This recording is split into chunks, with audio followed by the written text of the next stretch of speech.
Video ini berisikan keresahan gue yang gue diskusikan bersama teman-teman gue. Silakan ambil yang baik dan buang yang buruknya. Kualitas gambar biasa saja, begitupun juga dengan editannya. Karena gue lebih mementingkan isiannya. Enggak sih, gue emang gak bisa ngedit. Selamat menikmati. Apa kabar broku? Baik. Gara-gara ini bro, tim lu, ini gue jadi datang ke sini. Oh gitu? Siapa? Yayu. Yayu. Jadi orang mana sih dia? Yayu kayaknya orang Jawa ya. Jawa ya?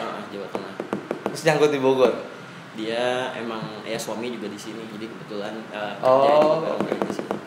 Iya, gak kemarin gue tuh ada beberapa hal lain. Gue pengen ketemu sama lu, ada beberapa hal yang pengen gue obrolin. Salah satu itu gini, gue kan lebih ke alam ceritanya ya kan. Siap. Kayak kondisi iklim, tanaman, pohon, air gitu-gitu. Gue suka ke gunung apa segala macam.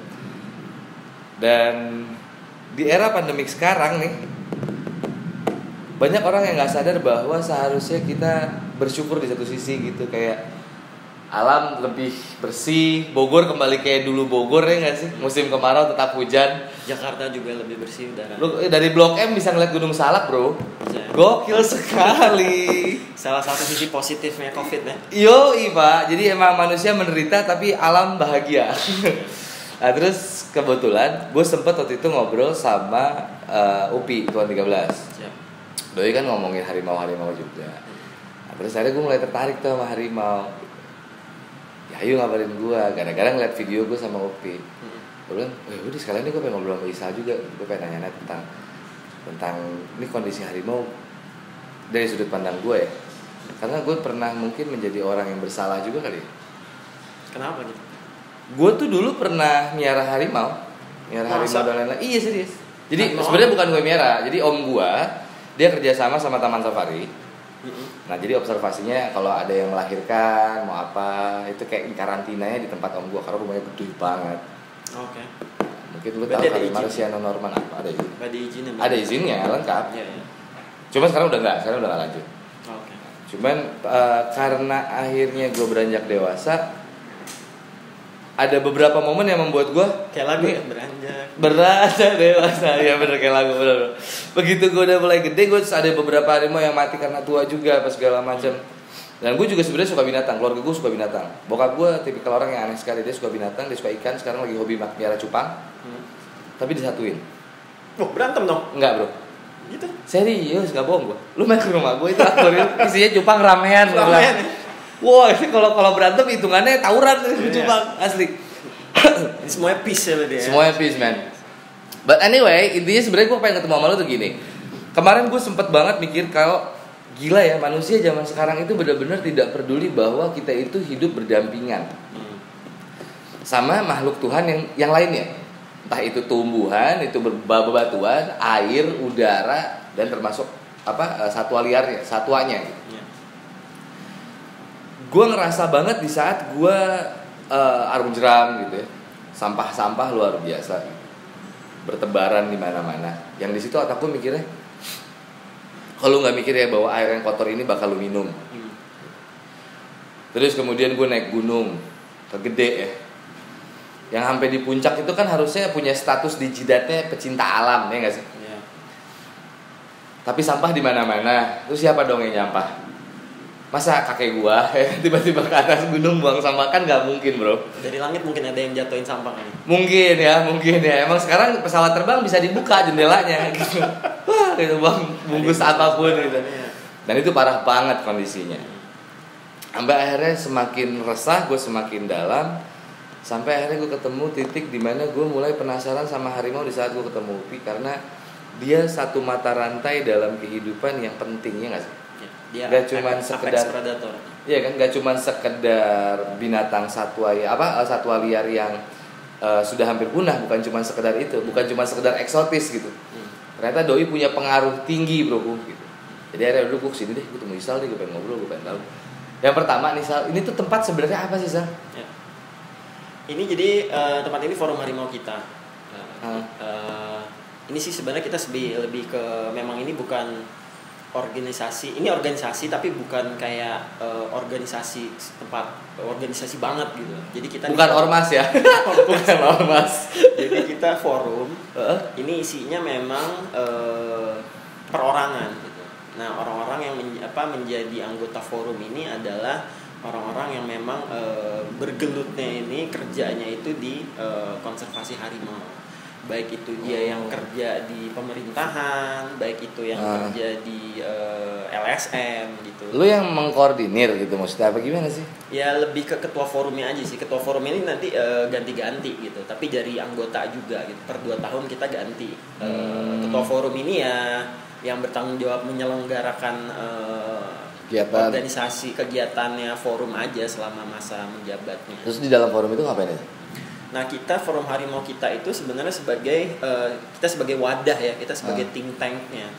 Jadi orang-orang yang ide semua masuk ke lo. Ya, tapi ya tergantung orang yang mau jadi anggota apa enggak sebenarnya. Jadi ini sistemnya itu sebagai volunteer memang. Jadi orangnya mendaftar, perseorangan itu mendaftar ke forum, ingin jadi forum. Nanti kita lihat resumenya, lalu ada minta pendapat dari anggota yang lainnya juga sebelum dia bisa menjadi anggota forum. Gitu. Kalau gue pengen bisa aja. Syaratnya? Jadi syaratnya yang pertama berkecimpung di konservasi harimau Sumatera. Jadi biasanya sudah. Kalau gue nggak ada pengalaman gitu nggak bisa. Tapi sebenarnya bisa aja kalau misalnya kayak tadi misalnya ada pernah misal tadi kata lu ada om punya, kita nyebutnya kita LK itu nyebutnya lembaga konservasi kalau punya izin seperti itu. Iya, punya izin kan, lembaga konservasi dan pernah merawat merawat satwa atas permintaan pemerintah pastinya. Nah itu sebenarnya bisa dijadikan sebagai pengalaman gitu. Kan nggak harus konservasi harimau itu harus masuk hutan misalnya.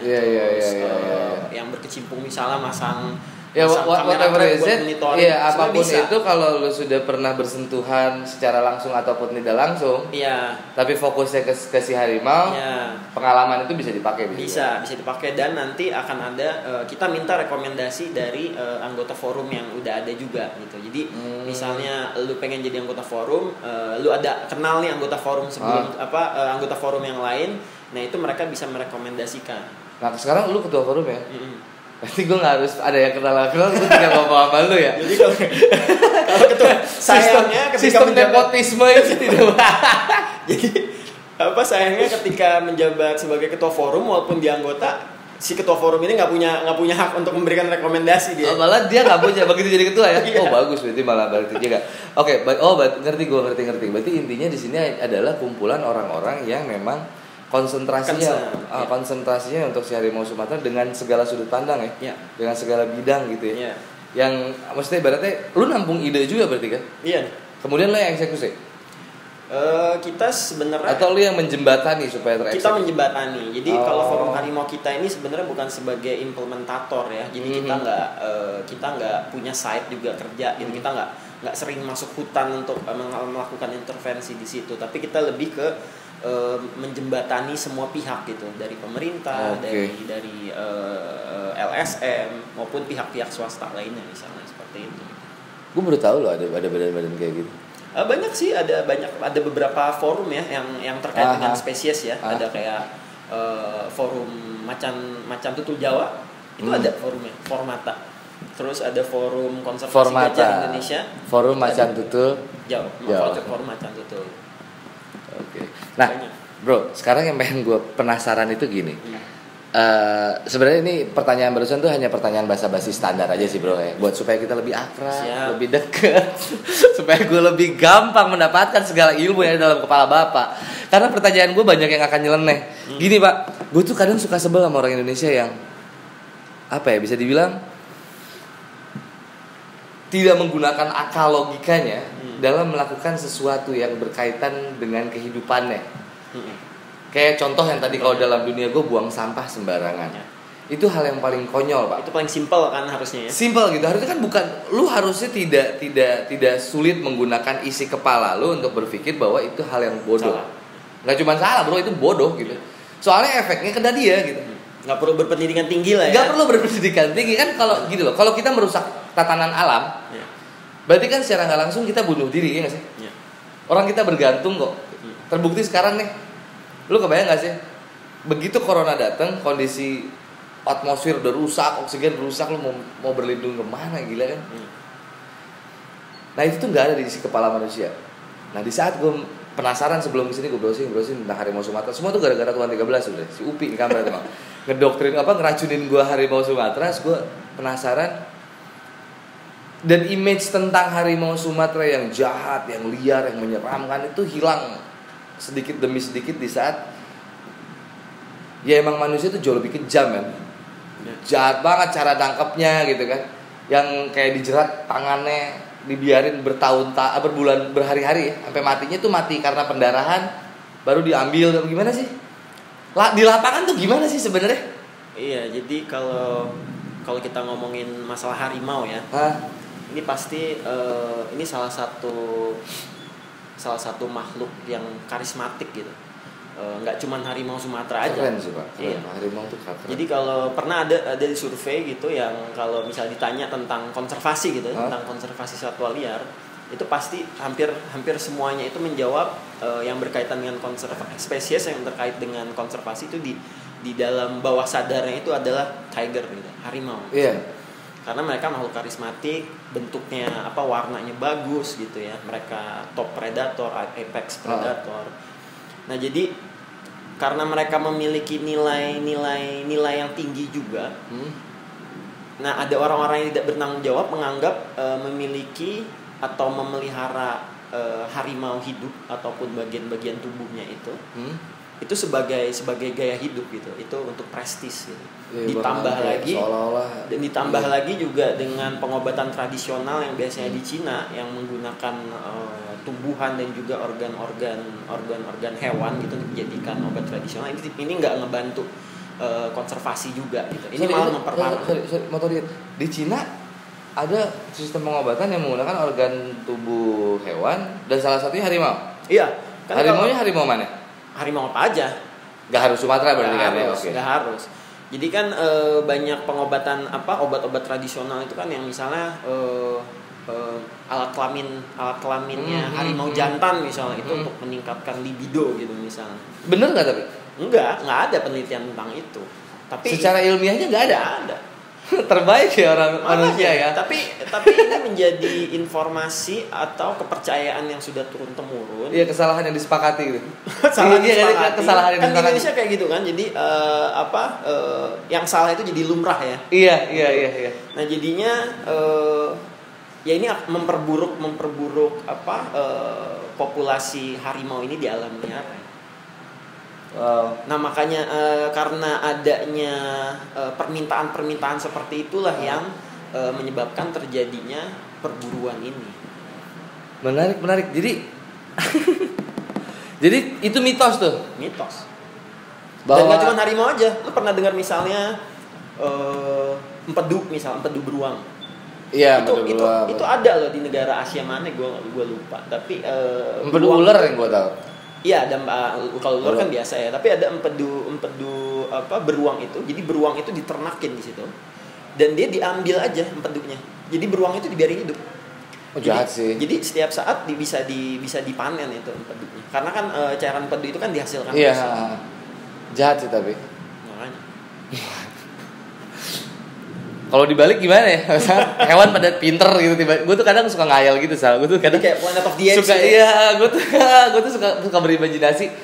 Gila ya. Soalnya kan hidup itu kalau di Islam kan kun fayakun ya. Allah bilang terjadi terus tiba-tiba tuh hewan jadi pinter gitu. Balas dendam manusia diternak. Empedu diambil, mampus lu anjing. Gimana ya? Gue mungkin isi kepala tuh gue tuh kadang suka kompleks gitu. Buat gue manusia ini complicated. Di saat dia membela kadang terlalu berlebihan. Di saat dia tidak peduli itu juga terlalu sadis. Iya nggak sih? Di saat berlebihan contohnya sampai hari ini gue masih selalu komplain. Lu tahu kasusnya Panji Pragiwaksono yang kucing nggak sih? Yang mana deh? Lu browsing deh nanti lu ketawa pasti. Maksud gue nggak harus begitunya sih sebenarnya. Lu too much, lu lebay aja gitu kan. Tapi di saat lu tidak peduli, bener-bener gak peduli, bener-bener ada hell pola. Ignorant ya jadinya. Ignorant banget gitu. Lu bayangin ada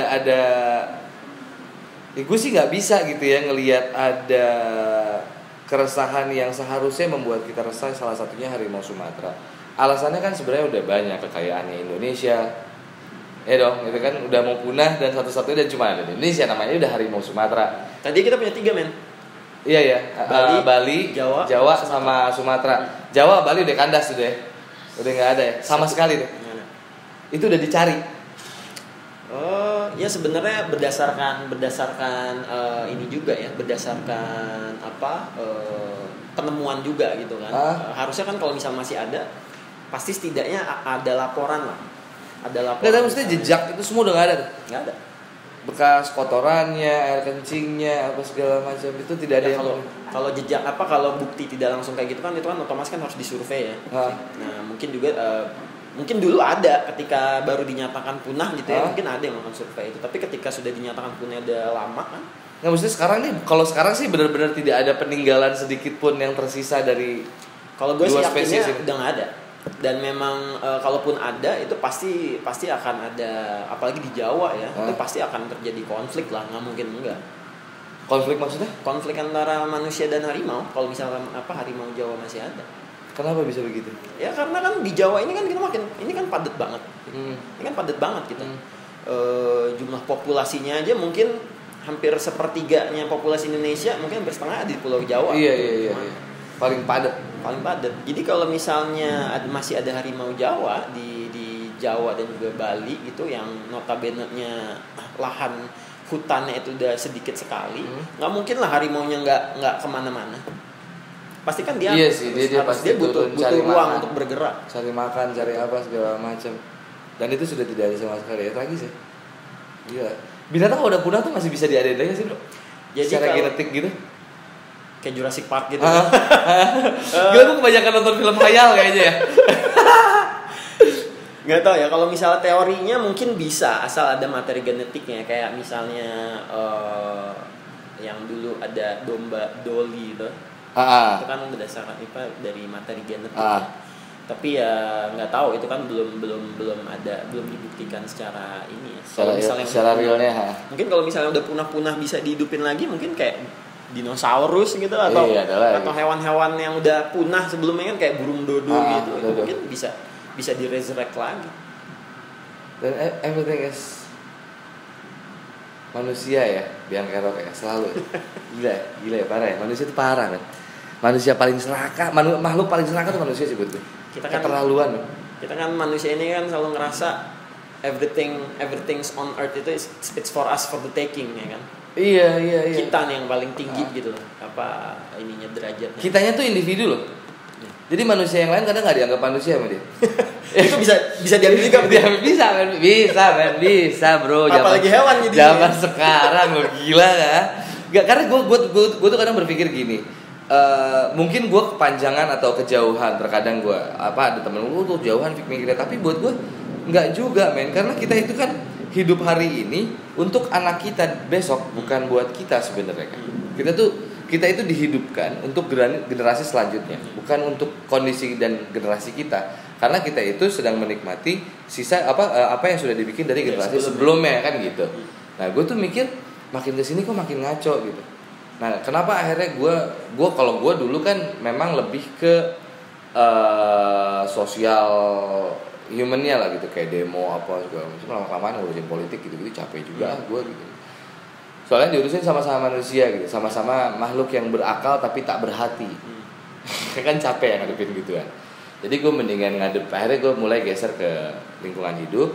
Nah sekarang gue sudah lagi mulai belajar, makanya gue datang ketemu lu tuh gue tuh nol, pengetahuan gue tentang harimau tuh bisa dibilang nol mungkin. Nah, gue tuh lebih memilih sekarang gue mendingan menghadapi yang berhati tapi tak berakal deh. Karena gue percaya tumbuhan itu bisa bicara gitu kepada penciptanya. Jadi saat gue berkelakuan baik kepada pohon, mudah-mudahan itu menjadi sebuah balasan gitu. I believe on that, believe it gitu. Gue benar-benar percaya banget gitu. Nah sekarang gue lagi belajar, pengen tahu tentang harimau Sumatera karena banyak hal yang menarik yang pengen gue cari tahu gitu bro, kayak mitos-mitos konyol gitu. Lu sorry lu usia berapa sekarang? Lu angkatan berapa sih, generasi 90-an atau 2000-an? 80 lah. 80-an. Lahir 8? 5. Oh, oke, sama kita. Berarti kita nggak jauh lah. Berarti lu ngerasain dong teman lu tiba-tiba jadi harimau. Hah? Gak segitu ya juga sih, tapi lu ngerasain kan? Ngerasain gak sih kayak kesurupan harimau gitu menjelma menjadi harimau? Terus ada katanya mitos-mitos yang itu kan dari kita kecil men, kita dicekokin hal-hal seperti itu. Harimau itu salah satunya dibantai di dalam hutan itu karena dianggap siluman. Ada kan yang percaya itu kan? Ya. Itu masih nggak sekarang? Masih ada sih. Sampai masih ada nggak sekarang? Sorry. Kalau di Sumatera? Kayak harimau jadi-jadian gitu yang ada disikat di. Kalau di Sumatera sih kalau setahu gue ya mereka tuh dianggap sebagai hewan nenek, sebagai nenek moyang ya. Nenek moyang. Misalnya ada sebutan-sebutan kayak datu gitu. Itu kan menjelaskan bahwa informasi yang mereka terima dari nenek moyang mereka, harimau ini sebagai hewan yang udah ada dari dulu dan kita harus jaga mereka gitu. Dan mereka punya kedudukan yang terhormat. Terus kenapa dong bisa mau punah? Ya itu karena greed itu tadi. Karena adanya permintaan dan juga adanya keserakahan. Ya ini jadinya. Ya maksudnya inilah yang terjadi. Enggak, maksudnya gini. Kalau buat orang Sumatera itu dia dianggap nenek moyang dan lain-lain, berarti kan otomatis mereka protektifnya gila kan, udah ngejagain benar-benar kan. Nah, tapi secara faktanya dia hampir punah. Ya. Ini merekanya tidak menjaga karena butuh duit atau orang luar yang masuk dan merusak. Maksudnya masalahnya di mana? Karena gini, gak masuk akal buat gue untuk sesuatu yang notabene statusnya adalah seorang nenek moyang, tapi punah gitu bentar lagi kan konyol kayak gak relate gitu. Sebenarnya kalau faktor-faktor kenapa, contohnya ini harimau Sumatera ya, kenapa dia bisa jumlahnya jadi berkurang sekali, hanya sedikit. Faktornya sih banyak memang ya. Pertama yaitu karena perburuan. Oke. Karena itu tadi ada permintaan. Ya, pemburuan itu kan tujuannya. Udah lah. Ujung-ujungnya duit. Ya. Ada juga karena faktor mereka kehilangan tempat tinggal. Jadi ya hewan yang dianggap hampir punah itu kan bukan karena misalnya jumlahnya aja gitu. Tapi juga bisa karena memang tempat tinggal dia, habitat dia itu sudah semakin sedikit gitu. Dan sudah semakin terpecah-pecah. Yes, pasti sih otomatis. Pasti, kan? Jadi otomatis. Bayangin ketika dulu gitu, bayangin Sumatera dari ujung Aceh sana sampai Lampung. Sebelum ada manusia Indonesia sebanyak ini, dulu hutan semua tuh. Ya kan? Yeah. Which is itu adalah rumahnya harimau Sumatera di situ, gajah Sumatera di situ, orang hutan Sumatera di situ, badak Sumatera itu di situ. Itu dulu ruang jelajah mereka. Ya rumah gua. Iya, itu kan teritorial gitu lah ya. Betul. Nah, ketika mereka punya rumah seluas itu, otomatis kan populasi juga banyak dong. Kalau kita pikirnya simpel aja gitu ya. Karena ruang geraknya masih banyak. Nah, sekarang ruang gerak hewan tidak seperti manusia ya. Betul. Rumah sepetak anak 13. Bisa gitu. Kalau hewan kan enggak, mereka punya teritori. Iya. Antar jantan, antar betina, lu di situ. Ruangan lu di situ. Rumah lu di situ. Gue di sini. Enggak barengan ya. Bisa juga sih barengan, misalnya ketika mereka masih muda atau masih belum lepas sapi gitu misalnya kalau di harimau itu mungkin mereka bisa berbarengan gitu. Tapi ketika mereka sudah dewasa, mereka punya teritori sendiri karena kan mereka per hewan ya, maksudnya per harimau ya? Iya, kalau harimau dia makhluk soliter. Oke. Dia soliter, jadi nggak kayak singa ya. Kalau singa kan betinanya itu kan ramean. Pride of lion gitu. Yeah. Ada pride-nya. Poligami doi. Jadi biasanya jantan yang nyamperin kelompok-kelompok betina gitu. Tapi kalau harimau enggak, dia soliter. Baik itu jantannya dan betinanya gitu. Nah, mereka bisa hidup barengan ya itu tadi ketika mereka masih muda. Harimau tuh satu laki satu perempuan dah. Apanya maksudnya? Cara berkeluarganya apa istilahnya kalau di dunia hewan? Iya, pasti kan ada jantan ada betina. Tapi biasanya yang punya ruang jelajah itu yang lebih luas itu misalnya jantan dia. Oh, tapi dia bisa berpindah dengan betina lain? Bisa. Oh, oke. Bisa. Nah, soalnya binatang apa ya? Kemarin tuh gue baru tahu kalau ada satu binatang yang jenisnya dia nikah cuma sekali sama itu dan udah selesai. Oh, itu. Dan termasuk yang hampir punah juga apa ya? Burung rangkong kali. Ya. Burung rangkong ya? Gue lupa ya namanya. Pokoknya dia setia, dia cuma sama satu pasangan itu. Iya. Tidak ganti lagi. Makanya susah untuk dijaganya. Kalau harimau masih banyak ya, maksudnya masih bisa. Jadi satu jantan dia bisa nyebar benih kemana-mana kan. Bisa ini kemana. Oke. Nah, sekarang pertanyaan gue, kalau gue iseng cari tahu, ini bukan kerana politik ya sih. Terus pemerintah tuh sebenarnya andil bener nggak sih gitu? Bener nggak sih gitu? Gue heran gitu, maksudnya kayak gue tuh kadang maaf ya gitu, bukan gue lagi underestimate sama pemerintah gue, enggak gitu, sama Indonesia tidak, cuman sering kali acap kali sering kali nih ya kasus-kasus kayak gini tuh yang bergerak bukan mereka gitu, justru malah orang-orang yang tidak ada di bawah naungan mereka. Dilindungi oke, dilegalkan ya oke, tapi mereka yang bertugas itu terkadang tidak. Ada yang salah nggak sih dengan sistem pemerintahan kita nih? Khususnya mungkin misalnya buat saya harimau Sumatera ini gitu. Ya mungkin kalau secara spesies secara keseluruhan ya, Indonesia ini kan negara dengan salah satu negara dengan biodiversitas paling tinggi gitu di dunia. Termasuk harimau ada di dalamnya gitu. Nah sebenarnya kalau pemerintah sendiri sih tentu mereka punya andil dong pasti. Mereka kan yang punya negara gitu. Mereka yang menyelenggarakan, mereka yang memanage gitu, termasuk hidupan liar gitu, termasuk harimau di dalamnya. Nah mereka tapi saat ini kan otomatis kan resourcesnya juga terbatas ya. Dan juga kita ini kan Indonesia ini negara berkembang. Negara berkembang itu penyakitnya pasti selalu nomor satu yang dipikirin adalah ekonomi, karena kita negara berkembang. Yang pasti mau ditingkatkan itu adalah kesejahteraan manusianya dong, ya kan? Karena banyak di negara berkembang itu kan belum semuanya sama gitu, atau ada yang sudah di atas garis kesejahteraan gitu, tapi masih banyak juga yang di bawah gitu kan, atau mungkin yang ada di garisnya gitu.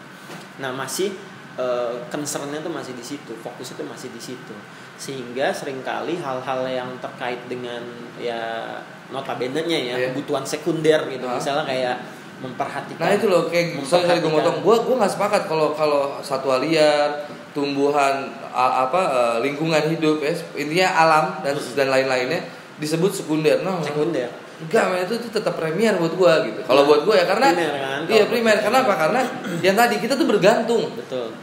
Nah itu kadang yang itu kan kembali ke ini sendiri ya, ke mindset masing-masing. Apalagi kalau misalnya tergantung rezim pemerintahnya juga gitu. Kalau misalnya dari pemerintahnya buka lahan kita harus tingkatkan misalnya pertanian atau perkebunan. Ya kan, mau gimana itu tempat tinggalnya satwa-satwa ini gitu. Tapi di satu sisi juga dengan membuka lahan, meningkatkan pertanian, membuka lapangan kerja juga gitu kan buat masyarakat di sekitarnya gitu. Dan itu kan teorinya Pak. Nah itu kan sebenarnya maksudnya baik, maksudnya kan baik. Tapi seringkali ya mungkin dilakukan itu tidak dengan buat gue seringkali prakteknya itu, kalau ini mah buat gue ya, gue pribadi sih kadang ngerasa prakteknya itu tidak sesuai dengan yang seharusnya gitu. Masalahnya itu karena kan setahu gue kan kalau pembangunan itu kan harusnya seimbang ya, balance, go green ya. Ya paling enggak 50-50 deh, setengah-setengah deh lo gitu, setengah manusia, setengah hewan dan tumbuhan gitu. Jadi balance-nya kehidupan akan berjalan gitu. Ini kan masalahnya kan kita selalu digrogotinnya sama orang-orang yang serakah mulu gitu. Perkaranya tuh itu. Nah sekarang bro, kalau dari sisi lingkungan kan udah jelas ya, kita tuh sebenarnya ada di ambang batas kebersihan air, gitu ya, perkara sampah. Terus sirkulasi oksigen, perputaran oksigen dan lain-lain itu kita udah di ambang batas. Kalau dari sisi satwa sendiri gimana? Sama populasinya? Nggak pengaruh efek terhadap kehidupan. Karena kan mata rantai ini ya, doi ini misalnya yang paling bukan misalnya, doi ini yang paling tinggi kan, predator tertingginya nih. Kalau dia nggak ada, kan berubah predator tertingginya berarti. Iya. Di bawah dia apa? Ya ada bangsa kucing-kucing yang lain, terus karnivora yang lain misalnya kayak buaya ataupun apapun itu. Nah itu kan random banget kan. Ya nggak sih, efeknya sejauh apa sih kalau satu hilang?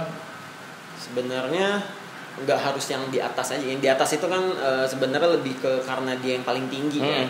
Itu akan merubah rantai makanan ya. Dan juga akan merubah rezim misalnya ekologi ataupun landscape misalnya yang tadi itu. Bahasa gampangnya yang tadinya ditakutin harimau jadi buaya gitu ya. Apa kasar misalnya tadinya misalnya makanan harimau kan rusa, kancil mungkin, babi hutan gitu. Atau ada monyet-monyet juga makanan dietnya harimau. Tapi ketika harimau hilang nanti harimau diet ya? Dietnya itu maksudnya makanan normal dia, dia, satwa mangsa dia.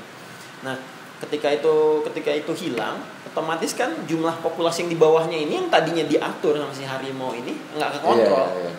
Over capacity ya. Betul. Jadi misalnya kayak babi hutan gitu, jadi nanti jumlahnya banyak banget. Iya. Malah jadinya dia jadi dan babi hutan cepat kan? Cepet banget. Dia sekali beranak kan bisa berapa ekor kan. Makanya kan yang boleh selalu diburu dia kan, karena cepet banget. Oke. Nah, kalau ngomong secara global ke titik kehidupan kita nih, termasuk yang di ambang batas juga nggak sih? Soalnya kalau di perairan iya. Kemarin gue sempat ngobrol sama teman-teman gue tuh, kalau di perairan udah ngeri nih. Udah banyak satwa-satwa air gitu ya, hewan-hewan laut yang benar-benar menjadi korban mati karena sampah, seperti ikan paus apa segala macam, dan itu merubah ekosistem laut yang luar biasa men. Luar biasa. Kebutuhan air bersih apa segala macam itu kena tuh efeknya tuh. Kena banget efeknya. Terumbu karang untuk mengurangi tsunami dan lain-lain. Wah, itu efeknya gila-gilaan. Nah, kalau dari satwa gue masih buta gue. Selain yang tadi dijelasin ya, kalau itu kan otomatis ya. Sebenarnya kalau kerusakan lingkungan ya, otomatis kalau di laut pasti yang perairan ya, itu pasti dampaknya pasti akan gede banget gitu. Karena kalau misalnya kita memasukkan sesuatu di air gitu ya, itu kan langsung menyebar gitu. Tapi kalau misalnya untuk satwa terestrial nih, satwa yang hidupnya di darat gitu, kerusakan itu sebenarnya bisa berada di satu tempat khusus aja gitu, nggak menyebar langsung semuanya gitu.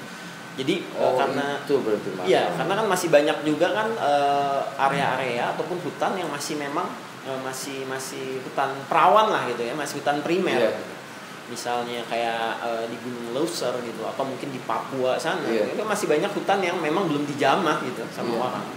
Nah itu kan kondisi masih bagus karena itu dari nggak ada intervensi manusia di situ.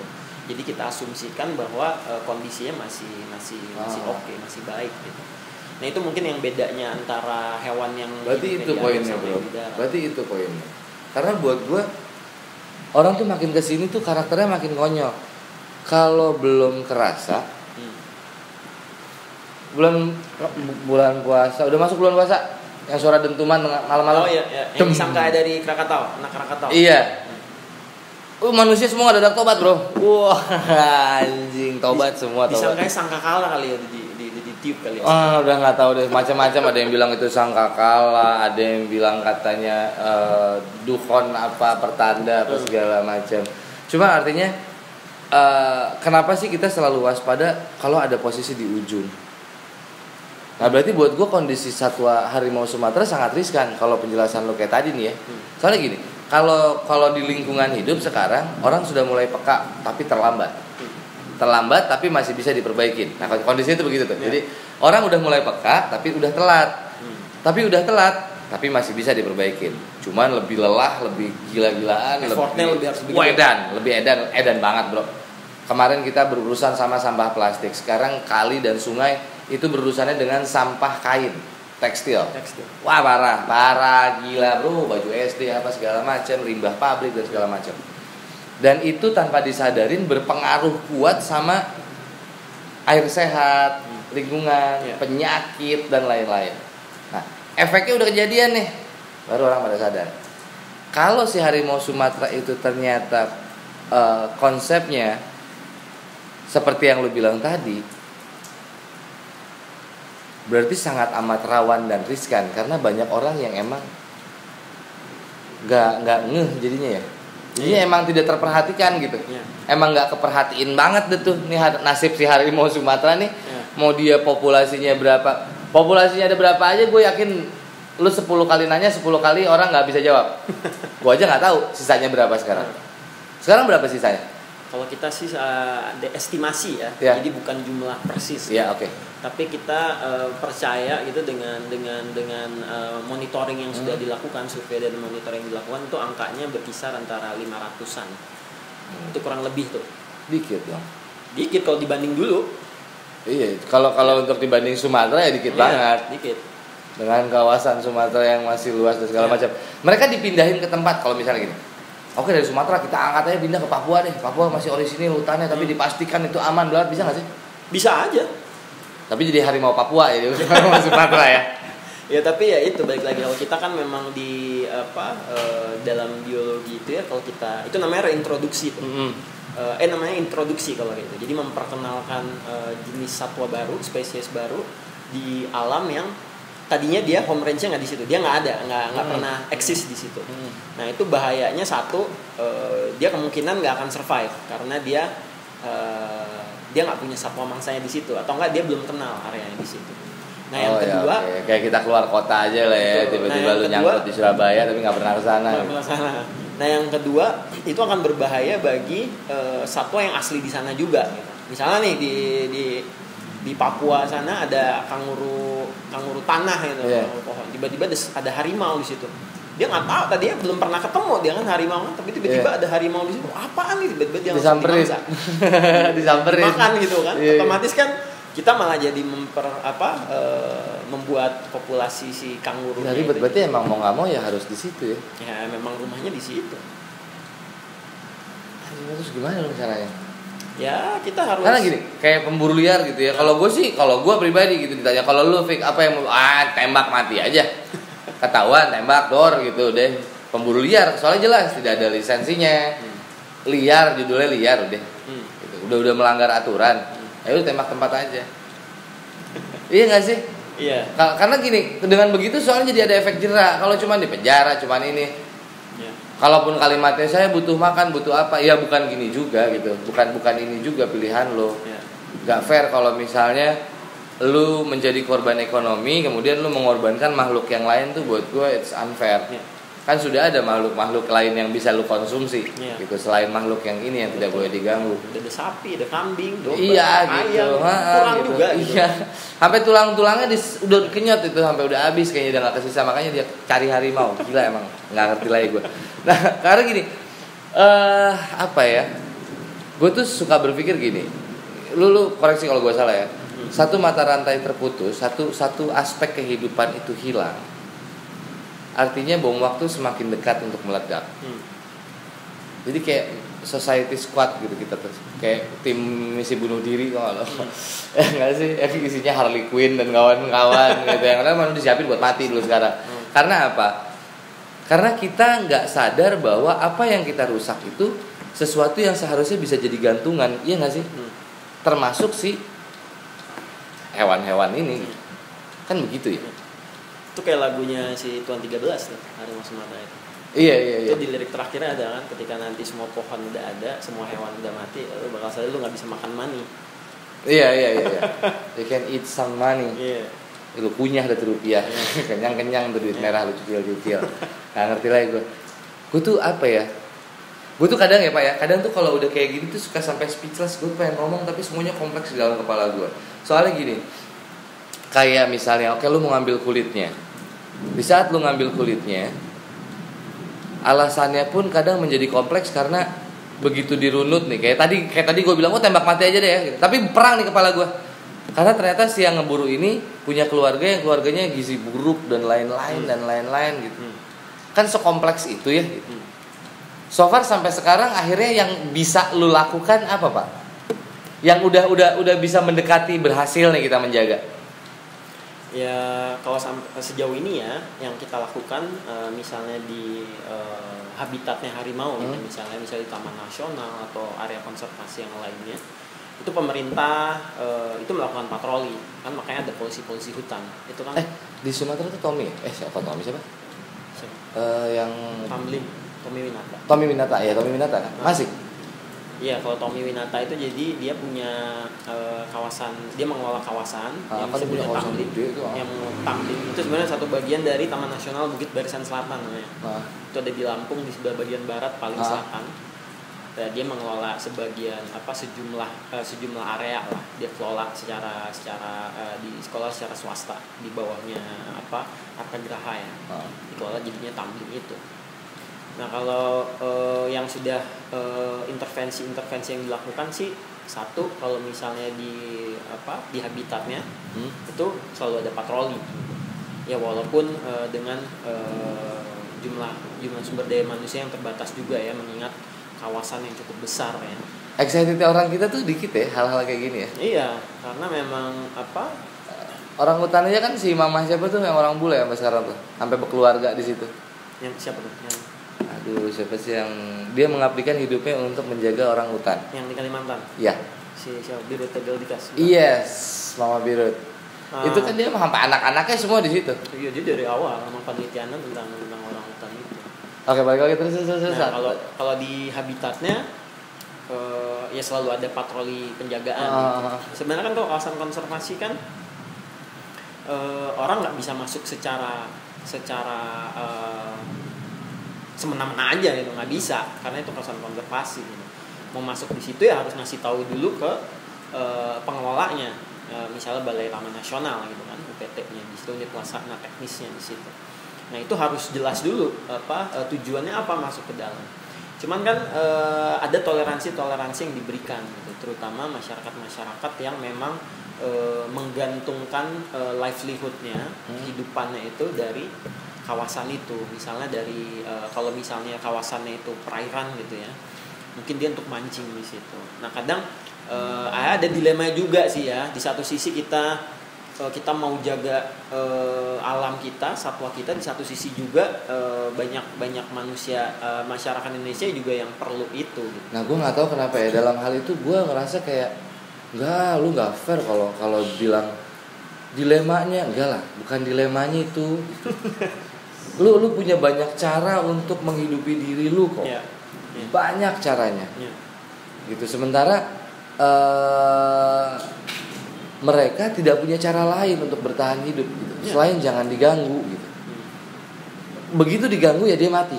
Lu kalau nggak ganggu dia, lu masih bisa hidup kok dengan cara yang lain. Makanya kadang gue itu tidak menjadi alasan-alasan yang bisa gue terima kalau gue. Iya, kadang itu bukan alasan yang bisa kita terima di sini gitu, di area yang memang sudah maju gitu, misal di Pulau Jawa ini gitu ya. Tapi di area-area tertentu di pulau-pulau lainnya Jawa ini kan masih banyak juga ya, yang maksudnya mereka taunya dari dulu, misalnya nih kayak warga transmigrasi gitu, yang dipindahin nih ke Sumatera buat buka lahan memang mereka.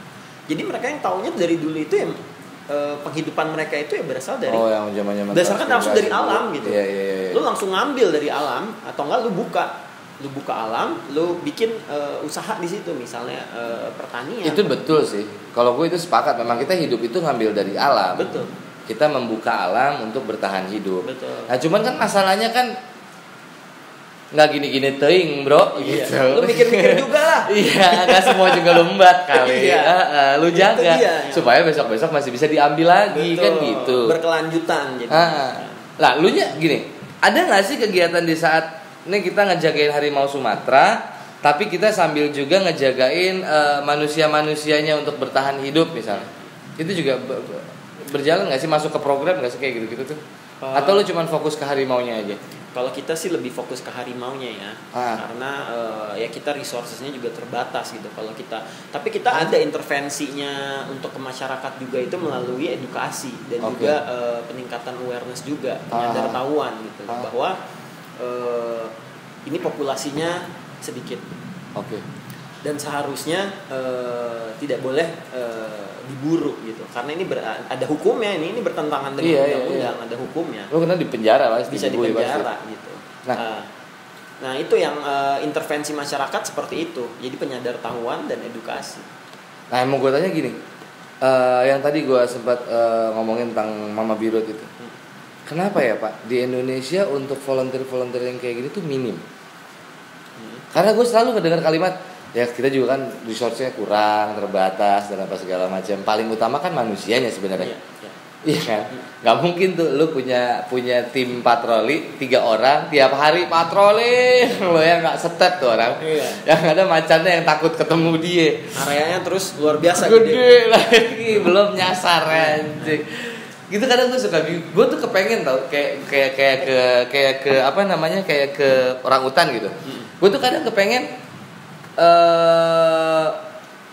kayak 1 bulan di tengah hutan gitu. Ngebantuin lu pada ngasih makan kayak apa, kayak berinteraksi langsung gitu. Kemarin sempat kepikiran, gue sekalian pengen ngomong gitu sama Sisal, kalau ketemu bisa nggak ya, gue pengen dong gitu kalau ada volunteeran yang ke daerah sana untuk harimau Sumatera. Cuman agak mikir 2 kali ya, soalnya beda sama orang hutan ya. Kalau orang hutan kan masih agak lucu walaupun still dangerous kan orang tua juga bahaya. Cuma kalau harimau kan bahayanya lebih jelas gitu. Ya, gue juga dulu kerja di orang hutan. Waktu gue pertama kali lulus kuliah, gue kerja dulu di Kalimantan Timur di orang hutan. Sekarang gue di fokusnya di harimau. Tapi memang sebenarnya kita nggak ada intervensi. Jadi gini, kita beda intervensi yang kita lakukan pada populasi yang ada di alam liar sama populasi yang sudah dikontrol atau ada pengelolanya, misalnya kayak di kebun binatang, taman safari. Itu kan sebenarnya mereka punya pengelolaan, mereka melakukan intervensi pengelolaan terhadap satwa-satwa yang ada di situ. Jadi mereka memelihara satwa-satwa itu, satwa dikasih makan, kalau enggak kan nggak bakal bisa makan dong ya kan, karena mereka ada di ruang lingkup yang terbatas. Nah kalau untuk satwa yang ada di alamnya sebenarnya kita nggak ada intervensi, misal kita kasih makan seperti itu, karena mereka nggak perlu sebenarnya. Yang mereka perlukan itu adalah tempat tinggal mereka tetap intact, tetap ada. Satwa mangsa, contohnya harimau Sumatera satwanya itu ada. Mereka nggak perlu, maksudnya kita manusia nggak perlu ngurusin mereka gitu. Oh iya. Maksud gue itu kan otomatis ya, karena kayak kan gini, gue juga dulu sempat diajarin bahwa lu jangan ngasih dan jangan terbiasa nyuapin peliharaan lo. Karena nanti begitu dia ada di alamnya, kalau mau dilepasnya lebih susah, kasihan karena sudah terbiasa. Nah maksud gue kayak di areal konservasi nih, kayak sebelum dilepasin kan ada tempat ngurusinnya tuh. Ada. Nah begitu mau ngelepasin ikut ke hutan ngelepasin, gue tuh pengen tuh kadang-kadang kayak gitu tuh. Bisa. Ngerasain seru tau. Gue beberapa kali tuh ngelepas harimau lagi ya. Kita pasang GPS collar gitu, jadi kita bisa monitor dia pergerakannya kemana gitu setelah dilepaskan. Jadi kita bisa melakukan intersepsi lah kalau misalnya dia balik lagi misalnya pemukiman gitu, kita bisa ada persiapan. Nah, itu kalau kayak gitu kita ngerehabilitasi dia dulu gitu. Misalnya kayak tadi yang lu ngomong, lu bilang ada harimau yang kena jerat gitu. Itu kan dipasang tuh misalnya sama pemburu. Kena jerat, tiba-tiba kita temuin gitu, kita evakuasi tuh. Terus kondisinya udah lumayan parah gitu. Itu kan harus rehabilitasi dulu. Kita sembuhin dulu lukanya, baru kita lepasin lagi. Nah itu bisa memang. Nah, itu memang ada beberapa sekarang pusat rehabilitasi. Bisa nggak sih, syaratnya ribet nggak sih, harus enggak lah, apa gimana? Yang penting willing aja. Yang penting kalau ada resiko kenapa-napa lu udah siap gitu ya, soalnya lu ketemunya macan nih. Pengen gue. Iya, untuk masalah volunteer itu memang dari dulu ya, gue kerja di orang hutan, itu kebanyakan volunteer itu orang luar negeri. Iya, kenapa ya? Ya itu kembali gue bilang, jadi kita itu jadi warga negara Indonesia itu kita nggak sadar sebenarnya yang kita punya itu. Jadi kita belum sadar apa nggak peduli, Pak? Ya mungkin ada yang mungkin nggak terlalu beda tahu. Ya, yang ya siapa tahu kan, misalnya anak-anak nih di Jakarta nih, ya nggak? Lu dari kecil lahir, lu tumbuh, lu besar, lu taunya hewan-hewan ini cuma ada di kebun binatang, men. Lu tau cuma dari situ. Iya sih. Nah, lu nggak pernah tahu misalnya harimau gitu, misalnya di taman safari gitu, atau di kebun binatang di Ragunan gitu, ada harimau Sumatera. Kita taunya dari orang tua kita gitu, misalnya ini harimau. Kita nggak pakai Sumatera ya. Kita dijelasin. Harimau. Kita nggak dijelasin bahwa. Mending kalau harimau nyebutnya macan lagi. Macan. Ini semua orang Indonesia gitu tuh. Macan. Gue di dalam beberapa pengalaman tuh selalu semua sebutnya kalau bangsa kucing ini macan. Macan. Pokoknya.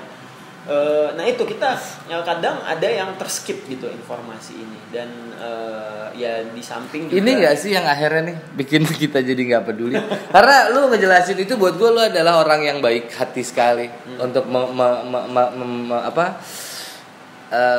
menghaluskan penyampaiannya. Kalau gue enggak deh, kalau buat gue manusia semakin kesini manusia itu semakin tidak punya rasa peduli man. Ignorance. Karena gini, kenapa gue bilang nggak peduli? Lu boleh sepakat boleh enggak? Ini tuh udah jembatan loh men, udah jendela dunia nih handphone. Lu mau nggak mungkin lu nggak mungkin seumur hidup lu pegang handphone, lu sekalipun nggak ngelihat harimau Sumatera di handphone lu, pasti pernah lihat. Pasti pernah ngelihat. Ya, tapi kan itu kan tergantung ini ya, tergantung interest juga gitu. Kalau misalnya misalnya gua gitu, interestnya mungkin gua karena gua di konservasi gitu ya. Gue background gue misalnya gue dokter hewan sama biologi gitu, gue interest gue pasti di situ dong. Nggak mungkin gue interest gue misalnya di politik gitu misalnya. Iya tapi kan lu bukan nggak aware sama yang lain pak. Iya pasti. Iya nggak sih. Lu bukan berarti kemudian menjadi orang yang tidak peduli dengan hal yang lainnya dong. Harusnya. Idealnya. Tapi kan ini kayaknya apa ya, semakin kesini tuh nggak tahu apa yang salah ya. Mungkin sistem pendidikan kali ya. Sistem pendidikan di negara kita yang aut-autan banget, yang akhirnya tidak menciptakan generasi-generasi yang aware, generasi-generasi yang bermoral, generasi-generasi yang berhati nurani. Itu susah loh men. Itu satu hal yang langka sekarang, hati nurani. Ya nggak sih, kepekaan. Itu kan dua hal yang bukan hal yang apa ya, bukan hal yang bisa dibilang gampang banget ketemu. Sangat sulit. Gampang main ketemu si A baik, yakin baik. Tunggu deh coba. Kadang-kadang nih yang baik di belakang kita belum tentu baik, dia baik depan doang. Hal itu aja yang sesepele itu udah susah. Nah, kalau untuk spesifik ke lingkungan hidup, baik itu satwa, tumbuhan, air, daratan dan lain-lain, udara dan lain-lain, buat gue hal terbodoh adalah di saat kita tidak mau aware dengan itu. Jadi kenapa gue nyemplung ke sini? Kalau lu nanya, gue nggak terbukan orang yang karena interesting gue, enggak sebenarnya. Gue lebih suka ya bermusik, berkesenian dan lain-lain sudah. Tapi karena gue merasa siapa lagi dong gitu. Siapa lagi dong? Artis banyak pak. Gue tungguin nama gue kayaknya yang popularitasnya lebih tinggi dari gue. Nunggu dia kayaknya ini keburu punah nih macan Sumatera. Nunggu dia sadar diri dengan sendirinya tanpa ada ajakan. Gue pun di sini diajak. Tapi sebelum diajak kebetulan gue ketemu Tuan 13 tanpa sengaja. Nah itu kan kayak yang tadi gue bilang, begitu ketemu momen tanpa sengajanya, jangan meremata tutup kuping hanya menganggap itu hal selewat gitu loh. Enggak gitu, enggak. Karena sekarang udah belak-belakan, kerusakan lingkungan kayak Greenpeace misalnya. Dia bikin kegiatan sampai ngebalikin sampah plastik dalam bentuk monster ke pabrik Nestle. Itu dunia lihat itu pak. Enggak kesentuh loh orang kita mah. Enggak kesentuh. Enggak tersentuh ya. Enggak dong. Sempat cuman baca cuman. Iya. Excitednya malah gini. Anjing keren ya. Dibikin karya loh sama doi. Bukan itu intinya. Bukan itu gila. Bukan itu. Maksudnya itu sampah datang dari laut diambilnya gitu. Masa lu tidak resah gitu. Dan subhanallahnya kalau gue kayaknya alam mendukung gue ada di dunia ini gitu pak. Kemarin terakhir gue ke Pahawang, waktu si Om bilang, itu gue ketemu sama penyu mati yang tempurungnya rusak karena baling-baling kapal. That's automatically ya, itu resiko yang tidak bisa dikontrol. Nah tapi tragisnya gue ketemu lagi satu penyu lagi yang mati karena lehernya ada bekas kayak keikat, ya entah jaring atau kayaknya plastik deh, kayaknya sampah plastik. Kemudian gue nyelam diving, scuba diving, gue belum punya license waktu itu, gue suka scuba diving. Lo pecinta taro nggak zaman SD? Tanggung asik rasa ogut. Yo zaman gitu SD ya, bungkus taro ya kan. Gue nemu pak di bawah pak, nemu di bawah dan itu gue tahu bungkus taro zamanan gue dulu. Jadi dia nyangkut itu ada di antara terumbu karang gitu. Ketika kan kalau di laut tuh kan arus banyak. Jadi lo nyemplung tuh ada tiba-tiba harus ke sana, tiba-tiba harus ke sini, apa segala macam, suhu udara dingin dan lain-lain. Nah dia tuh nyangkut di terumbu karang dan mulai gerak karena ketutup arus kan. Jadi si terumbu karang tuh kekikis. Sementara kan dia 1 cm 1 tahun pak. Lambat banget. Ambil. Gue lihat anjing ini bungkus taro dari zaman gue dulu. Ricky Plik masih ada, masih hidup nih bungkus gitu. Artinya memang udah nggak Gini, lu kadang ngerasa gini gak sih? Gue tuh kadang suka ngerasa gini, berbuat percuma, nggak berbuat salah. Hah? Iya gak sih? Kayak gini, lu berusaha menyelamatkan si harimau Sumatera. Ya. Jujur nih, pede lu berhasil? Yakin Ya, harus. Yakin optimis gue harus optimis. Harus berhasil. Gue yakin bismillahirrahmanirrahim. Pede ya? Ya kalau pede sih pede aja. Pede aja ya? Pede aja. Tapi kalau outcome-nya nanti misalnya Ya, maksudnya gini, 10 tahun seperti apa, 20 tahun, 30 tahun, 50 tahun ke depan. Lu memiliki gini, maksud gue gini. Lu kalau gue sih jujur ya, I'm just a human gitu. Kadang gue tuh suka ada di titik gini yang kayaknya nanti apa yang gue lakuin itu bakal percuma sebenarnya, buang waktu gitu. Buang waktu, buang tenaga, buang uang. Karena ya gitu, useless aja gitu. Gak ada yang akan merubah segala sesuatunya, karena kekuatannya bukan di gue. Kekuatannya adalah kita bergandengan tangan bersama-sama gitu. Sementara itu sampai sekarang aja belum terwujud.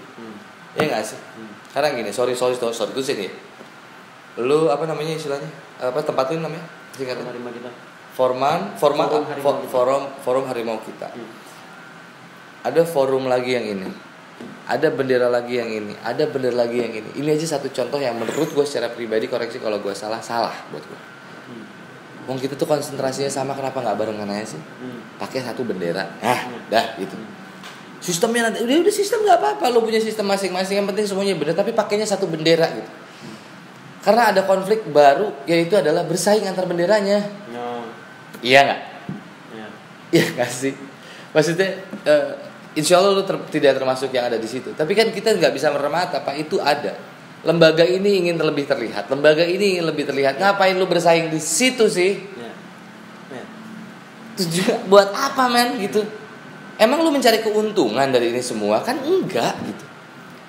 Nah sebenarnya itulah tujuannya forum Harimau Kita itu seperti itu sebenarnya. Karena kita kan forum ya, kita anggotanya itu perorangan dari berbagai lembaga, baik itu lembaga pemerintah. Gue borak berarti ya. Lembaga pemerintah, lembaga swasta, lalu juga ada LSM. Nah harapannya forum Harimau Kita ini sebagai wadah untuk mempersatukan itu gitu. Jadi oke lah, tiap lembaga pasti punya programnya masing-masing dong. Mereka punya outcome-nya, punya luaran, misalnya mereka punya project, pasti punya indikator-indikator yang mereka mau capai. Nah di sinilah forum Harimau Kita fungsinya sebagai jembatan itu gitu. Jadi jangan sampai tujuan konservasinya yang tadinya tujuannya satu itu malah jadi jalannya malah jadi banyak gitu. Jadi kita muarakan ke satu itu gitu, ke satu jalan itu untuk mencapai tujuan bersama. Berarti lu yang penyambung ya. Berarti kayak gue ada gerakan juga sama teman-teman namanya Borak 19. Kita kembali berkebun nih sekarang. Oh gitu. Jadi kayak donasi di saat pandemik. Ini kan ekonomi bakal keren nih abis ini nih ya kan. Bakal kayak roller coaster nih ekonomi kan. Daripada donasi, gue rasa kalau cuma donasi sembako bersama teman-teman, kita mikir kayaknya bakal butuh waktu yang hanya makan waktu yang singkat, kemudian ini akan berhenti karena semua orang nggak selamanya bisa berdonasi. Terus gimana supaya kita bertahan hidup? Akhirnya anak-anak pikir udahlah kita berkebun aja deh. Berkebun, akhirnya kita bikin kebun. Lu kalau mau sambil balas WhatsApp nggak apa, berkebun terus kita bagi-bagiin bibit. Jadi rencananya gue mau melakukan itu. Nah ini salah satu yang mau gue tanyain sama lu juga nih, berkaitan dengan si harimau ini. Di saat dia terganggu, kehidupannya terganggu. Tapi pada saatnya di saat kehidupan dia terganggu, kita udah mulai terganggu kan? Iya nggak sih? Harusnya. Iya kan? Iya. Tempat dia cari makan mengecil. Iya. Dia susah cari makan. Iya. Otomatis turun dong. Iya. Kalau kita punya ternak, kita punya anak, tuh resikonya tinggi dong. Iya. Untuk khusus yang di daerah sekitaran dia. Sekitar habitatnya dia. Oke Pak, menarik sih. Menarik. Sekarang terakhir, menurut lu nih, apa yang salah? Yang salah? Dari semua obrolan kita banyak nih ngalor gitu nih. Kita caplok banget ya. Yang salah apa sebenarnya? Yang salah. Kenapa gue nanya ini ke lu nih ya? Sorry ya, motivasi gue kenapa gue nanya ini ke lu? Karena tadi lu jelasin, gue udah mulai tahu siapa lu di forum Harimau Kita ini. Lu kan ngumpulin, nggak cuma ngumpulin ide, yakin gue. Pasti lu ngumpulin keluh kesah orang juga. Iya gak sih? Menurut lo, mudah-mudahan bisa jadi jembatan juga kan? Jadi kalau yang salah, kalau menurut gua, ya kembali lagi ke manusia ya. Karena sebenarnya kita kayak misal forum harimau kita nih, kita ngurusin harimau Sumatera, konservasi harimau Sumatera. Sebenarnya apa sih yang kita urus harimaunya? Bukan juga sebenarnya. Yang kita urusin itu sebenarnya manusia ya kan? Iya, yang kita atur manusia aja bener. Hewan ini kan sebenarnya nggak perlu lu urus. Iya. Kecuali kalau hewan yang ada di, misal lu punya kebun binatang atau taman safari, itu lu urus hewannya emang. Karena kalau misal lu nggak kasih makan, lu nggak ada kelola populasinya di situ, lu nggak rawat, dia mati. Gitu. Tapi kalau yang ini yang di alam liar sebenarnya nggak perlu. Yang kita urus itu kan sebenarnya kepentingan manusia sama sampai sejauh mana sih manusia itu memutuskan ini perlu apa enggak, ini butuh atau tidak. Sebenarnya kan konservasi itu sebenarnya masalah di situ. Itu kembali ke kita sebenarnya. Kalau manusia, kalau hewan mah nggak perlu kita urusin, men. Berarti nggak salah dong gue bilang, emang manusia ini semua lagi jalanin misi bunuh diri. Iya dong. Ekstrimnya seperti ekstrimnya kan betul. Begitu dong. Itu kalau buat gue itu bukan ekstrimnya lagi, Pak. Itu udah fakta. Sekarang gini, koreksi kalau gue salah. Bener nggak? Harimau itu turun dari gunung cuma 2 alasannya. Karena mau ada bencana di atas gunung, mau ada gempa atau apapun itu, sama mau cari makan. Ya. Itu mengcover semuanya lah. Kalau misalnya cari makan pasti ya. Ini juga tapi kadang dia keluar itu kan bukan berarti terus dia cari masalah gitu ya kan? Iya. Karena dia keluar itu bisa aja dia cuman jalan gitu. Kayak misalnya banyak laporan-laporan konflik gitu, masyarakat melaporkan misalnya ya ke Kementerian Lingkungan Hidup dan Kehutanan atau ke kepolisian setempat gitu. Pak, tolong ada harimau di kebun saya. Adalah cuman jalan di situ. Yang tadinya itu rumah. Ya, tapi kan harimau Pak yang jalan, Pak. Ya tapi kan tetap aja. Itu kan artinya ada rasa bahwa kita manusia itu kita merasa kita nggak mau berbagi ruang gerak kita, ruang hidup dengan spesies lain gitu. Gak usah harimau deh. Ini kita yang sama-sama. Nah, sudah. Gue masih belum nangkap nih soalnya gini. Kalau lu tanya ini kan nggak mau berbagi. Sorry nih ya. Ini ilmu gue. Ajarin gue kalau gue salah. Koreksi gue kalau gue salah. Kalau buat gue gini. Ilmu gue yang gue tahu gimana kalau lu bilang gini, kita tidak mau ruang gerak, mungkin buat yang mengerti iya, tapi kalau lu nanya ke gue, bukan Pak, karena itu yang jalan harimau, gue yang jalan kucing gue elus-elus, ini kan harimau depan mata gitu. Nah sebenarnya di kondisi seperti ini berbahaya atau tidak? Enggak juga, asal kita nggak ngapa-ngapain, ngapain kita takut, ya kan? Emang harimau tuh nggak attack gitu? Enggak lah. Oh gitu. Enggak terus dia datang terus ngelihat kita langsung kayak pengen makan kita kan? Iya. Dia punya satwa alaminya, satwa mangsa alaminya kok. Dan harimau Sumatera itu adalah salah satu hewan yang paling sulit untuk dilihat di alam liar ya, karena mereka begitu ada kayak misalnya suara berisik gitu ya atau gangguan lah yang buat mereka ini nggak nyaman nih buat mereka kan langsung menghilang. Itu dari dulunya begitu atau karena semenjak alam merusak dan lain-lain? Itu maksudnya itu emang naluri dia? Nalurinya satwa liar seperti itu. Oke, khususnya harimau Sumatera. Semua. Oke, ya itu gue. Dia pasti akan menghindari hal-hal yang bersifat asing. Iya. Kalau di dunia pendakian kan diajarin tuh pada dasarnya binatang itu kalau ngedengar suara manusia, mencium bau manusia, mereka menghindar apa segala macam. Nah, ini balik lagi ke kasus yang tadi. Berarti kalau si harimau turun ke bawah nih, ketemu sama kita misalnya, apa yang harus gue lakuin? Ketemu itu dalam jarak berapa dulu? Misalnya, kan ada jaraknya juga kan. Kalau misalnya harimau liar, dia dalam jarak tertentu aja dia pasti akan jaga jarak gitu, akan langsung hilang. Nggak mungkin kita tiba-tiba langsung ketemu harimau misalnya jaraknya langsung 2 meter gitu. Itu jarang banget gitu. Itu sangat sulit gitu. Mungkin kita udah dia bisa cium jarak kita. Aman itu? Dia mungkin bisa cium kita dari jarak nggak cuma meter ya, bisa 1 kiloan kan? Karena penciuman tajam. Nah kalau manusia mungkin hanya bisa jarak terbatas kan? Sorry gini, gue pernah dengar katanya harimau atau sejenis macan gitu ya, itu kalau mencium manusia itu bisa jarak 1 kilo dengan menghitung jumlah kekuatannya si orang ini gitu. Maksudnya kondisi kayak bisa penciuman itu bisa menggambarkan, misalnya kayak lo lagi jalan sendirian nih, lu bertiga gitu, kecium sama dia tahu nih lu bertiga, kalau dia mendekat dia bahaya, dia kabur. Harus gue jalan sendirian, gue kan cungkring nih kurus gitu. Kecium sama dia, ini mah gue sekali kunyah gitu jadi datengin gitu. Enggak, jadi kan kalau satwa ini kan mereka kan sudah punya satwa mangsa alami itu yang tadi gue bilang kan. Jadi pasti dia akan mencari bau-bau yang memang satwa buruannya dia, misalnya kayak tadi rusa, misalnya babi hutan gitu, atau kancil, atau mungkin monyet-monyet gitu ya, monyet panjang atau beruk gitu misalnya. Dia pasti akan mencari cuman itu gitu. Dia begitu dia nyium sesuatu yang asing buat dia, itu dia akan nggak nyaman. Nah manusia itu kan sebenarnya kan bau yang asing. Kayak inilah ya. Kayak karena kita kalau ketemu teman keteknya bau, malas sih begah juga ya. Jadi karena dia nggak akan nyari secara spesifik bau manusia, enggak. Dia pasti akan nyari sesuatu yang jadi interestnya dia dong, ya kan? Karena kan dia berburu gitu. Dia cari makan itu kan dia harus ngeluarin upaya, harus ngeluarin effort gitu. Nah dia cari yang memang satwa buruan dia. Oke bro, karena ini ya tadi bini lu juga telepon dulu mau balik apa segala macam. Intinya gini, bisa nggak kita menyelamatkan harimau Sumatera yang tinggal satu-satunya kita punya setelah harimau Jawa dan Bali sudah punah? Ya, itu tergantung dari kemauan kita ya sebagai masyarakat Indonesia ya. Mungkin ini memang tanggung jawab dunia juga. Karena kan harimau Sumatera bukan cuman punya orang Indonesia dong, dunia, punya semuanya, tapi kita punya kewajiban lebih karena kita yang berdomisili di sini gitu.